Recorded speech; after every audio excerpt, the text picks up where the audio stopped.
sambo jaajare Cheikh Ba so tawi nan ɗo henna eyyi garo eyyi Mariama Ba rokkatamo seeɗen fo henna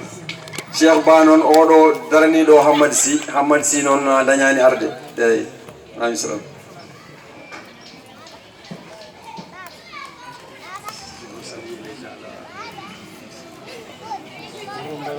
Assalamu alaikum.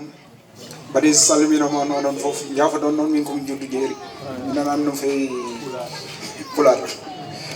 e inde Hammady Sy vraiment welti mo no fe parce que de min nani mo téléphone no e ko tot don mako welti hen no fe ko mo salmino mon onon fof vraiment e ko heddi ko non woni ko vraiment chapeau à l'association de Fulbe vraiment min beltima hen no fe e initiative o kadi no moƴƴi dal ndiwa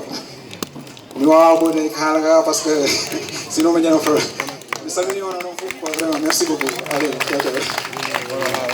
eyyi moƴƴi Seydi Ba jarama min calmini Hammady sa heeɓima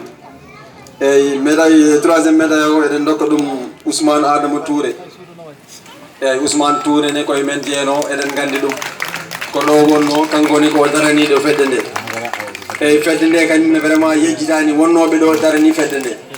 par ce que yimɓe ɓe ne gandi fedde nde ko ma yimɓe ɓe daronde nde wona so nde woppama tan nde mayat ɗum noon goto fof kadi ne ñaaga nde arata jagga hen juuɗe muɗum beele kadi fedde nde ne ɓeyɗo yaarude yeeso eyyi eɗen ñaagui sukaɓeɓe kadi yo gar ɓe ganda fedde nde ha fedde nde yaara yeeso so Allah jaaɓi eyyi jaɓantamo médaille o ko Samba Ifra Wele so tawi Samba Ifra Wele nan ɗo ene wayarde faali totte Sambo ɗum ɗo daɓɓita